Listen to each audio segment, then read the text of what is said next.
In today's photo deconstruction, I'm going to show you how I did an on-location fashion shoot with a beautiful tungsten glow. Hey everybody, Lindsay Adler here, and you probably noticed that a lot of my work is in the studio. Well, part of that reason is, yeah, I love studio lighting, but here in New York City, it is too cold a lot of times to go outside, or too hot, or too expensive to go on location. So it is a treat for me when I get to shoot in a beautiful location. And that happened for me just recently when I was invited to do a shoot at the Baccarat Hotel. Now, the reason I was hired for this shoot is kind of twofold. I was going to be shooting some promo images for the hotel, as well as shooting some images for a fashion designer, the Danes.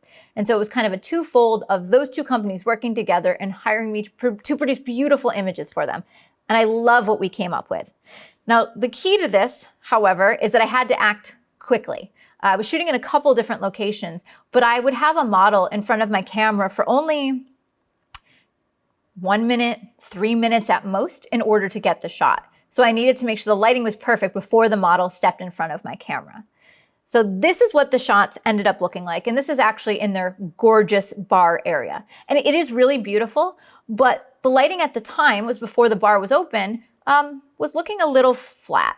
Basically, most of the lights were off, and there was one big window behind camera, but it was getting a little bit late in the day. And so it was this kind of blue, drab, not very bright light coming in. And so I wanted to see what I could do to give more of that golden evening glow, give it a little bit of ambiance, mystery, make it a little sexier, and then also to showcase the wardrobe. So let's take a look behind the scenes. All right, so in this scene, you can see that there's some lights in the background and a light in the foreground. So the entire shot was done with 3 lights. Let's break it down. First, we will start with our main light. The main light is an optical spot, so the Westcott optical spot, and I was using it without any gobos or anything. It was just basically acting as a hard light on the subject. The idea was to light the subject, pop them out, have contrast, a little bit of drama. In this case, the reason I chose hard light is sometimes that hard light gives me almost like the old Hollywood vibe, you know, almost like a Fresnel light on the face or something where the subject really pops out from the scene. So that was my thought process in choosing the harder light source. Now, then I have 2 lights back in the corners of the room. These are both bare bulb, no modifiers at all, but on them there's a CTO, a color temperature orange. What that does is it warms up the entire space. Now the purpose of these lights was multiple. First of all, by being bare bulb and having the CTO, it kicked warm light around the space. So can you see the light on the walls, a little bit on the ceiling, even on the floors? That wasn't really visible or wasn't even there without these light sources. And the other reason is because they're back behind the subject, they could act as a rim light or a hair light, something to carve the subject out from the background so they wouldn't be blending in quite so much. So there's 3 light sources, but technically there was a 4th light source, not an artificial light source, but in this case, it was a window. So directly behind me, like right behind camera, there was a huge panel of windows. Again, I said overcast, later in the day, cool. And so this is basically acting as the fill light to my scene. So what's really nice is I have automatic color grading built in because there's the warmth and the CTOs that I have for the entire room. But then the window light behind me was blue, it was cold. And so it would add coolness to the shadows, but warmth to all the highlights bouncing around the room, which is a really nice complementary contrast. Now, by the way, the camera settings that I was using in this space was actually really important. You'll notice that I was shooting with a Canon RF 50mm 1.2. So I chose that so I could shoot a wide aperture, be able to blur out the background a little bit. It's a really sharp, gorgeous lens. But what you really want to pay attention to in this case are the camera settings. I was shooting at 1/60th of a second, f2.8 ISO 320. The reason that I was shooting at a wider aperture and a slower shutter speed was because that's how I let the ambient light into the space. By using a slower shutter speed, I was able to have some of that window light show up, but also notice the chandeliers in the left or in the far left in the background. You can see some of the lights hitting the wall. Those were very dim, kind of ambiance lights, and they didn't really show up unless I used a slower shutter speed and a little bit wider aperture. And then I added the strobes on top of that to augment the ambient light.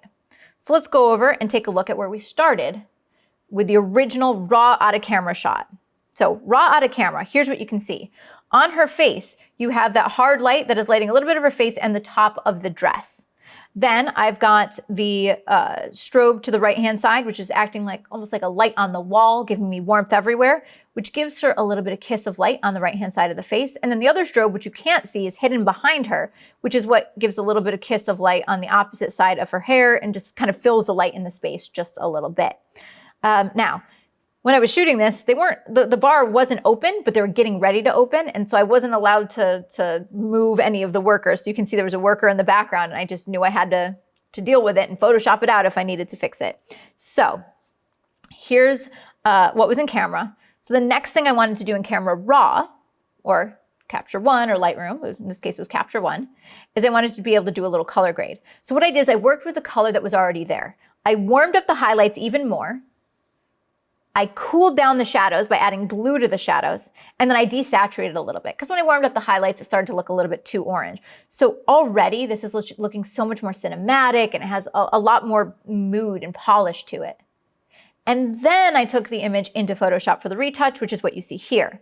So a couple things that we cleaned up. Obviously removed the gentleman out of the background, got rid of the pole, the light stand that you can see in the right-hand side, smoothed out some of the shadow areas on the arm so it wasn't as distracting, and then just cleaned up a little bit of the areas on the dress. What I think was really successful is that I took the color of the light that was already in the scene, but enhanced it with color grading. I took some of the elements of the lighting already in the scene. For example, the warm chandeliers and some of the lights on the walls, but I enhanced it by adding studio strobe. And then choosing hard light gave me something that had a little bit of a timeless old Hollywood vibe, but in color. So you can see how all of these elements come together. The lighting and the environment and the camera settings and the color grading and the retouch. You can see that I really just had to get the lighting set, and then it was about putting the subject in the scene in a way that would show off the space or really showcase the dress, because I had those two clients that I needed to please with these single images. And I love what we came up with. Now, by the way, if you would like to be able to shoot these beautiful images on location, I actually do intensive workshops every year that are fashion intensives, and we go on location and I show you how to transform the environment with light, or to work with the ambient light that's already there and add a kiss of strobes in order to enhance it.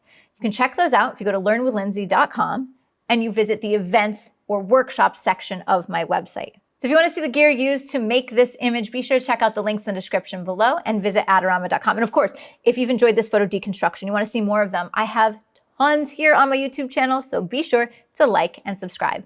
See you guys next time.